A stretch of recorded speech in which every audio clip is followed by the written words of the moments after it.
서울 연남동의 한 오피스텔에서 친구를 감금하고 살해한 혐의로 구속된 21살 안모 씨와 김모 씨가 검찰에 넘겨졌습니다. 혐의를 인정하는지, 살인의 고의성은 있는지 등을 묻는 취재진에 아무런 말을 하지 않은 채 경찰 호송차에 올라탔습니다.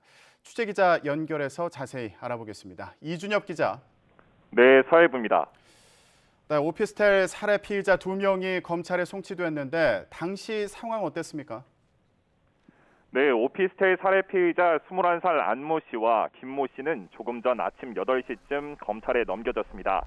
흰 줄무늬 티셔츠 차림의 안 씨와 검은 티셔츠를 입은 김 씨는 유치장에서 나와 피해자에게 미안한 마음 없는지 등을 묻는 취재진에게 아무런 대답도 하지 않은 채 경찰 호송차를 올라탔습니다. 경찰은 두 사람에게 형법상 살인죄보다 형량이 무거운 특정범죄 가중법상 보복범죄 혐의를 적용했는데요. 살인죄의 경우 사형, 무기 또는 5년 이상의 유기징역을 받지만 보복범죄는 최소 형량이 10년이기 때문입니다.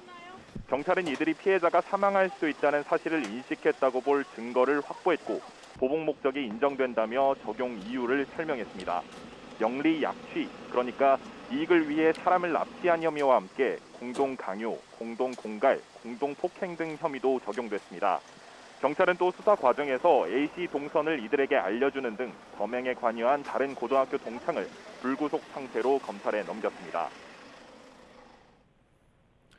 네, 적용된 죄목이 많은데 구체적으로 어떤 혐의가 있습니까?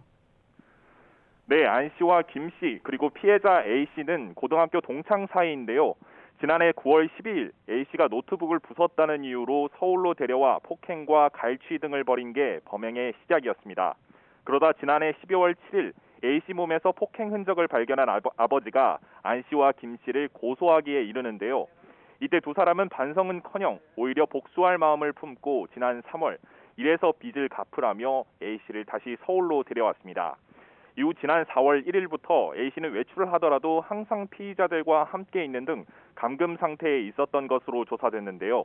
또 A 씨에게 강제로 고소를 취하한다는 계약서를 쓰게 하고 꾸준히 가혹 행위를 하면서 그걸 영상으로 찍기도 했습니다. 물류센터에서 두 차례 일하게 하고 일당을 가로채고 A 씨 명의 휴대전화를 개통한 뒤 판매하게 하는 등의 방식으로 600만 원가량을 갈취한 혐의도 있습니다.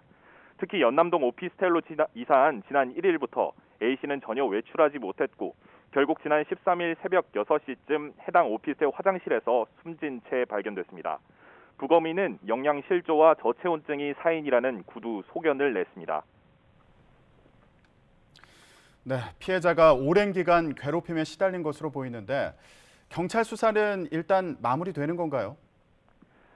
네, 일단 두 피의자의 범행에 대해서는 경찰 수사가 마무리됐습니다. 다만 두 차례 A씨에 대한 실종 신고가 있었고요. 피해자 아버지가 두 피의자를 고소까지 했는데도 결국 A씨가 숨지게 된 데에 대해 경찰의 부실 수사 논란이 있습니다. 특히 A씨가 감금돼 있었던 지난달 27일 서울 영등포경찰서가 고소 사건에 대해 불송치 결정을 내렸는데요. 이 부분에 대해서는 서울경찰청이 부실 수사 여부를 감찰하고 있고 결과에 따라서 징계 등을 내릴 계획입니다. 지금까지 사회부에서 전해드렸습니다.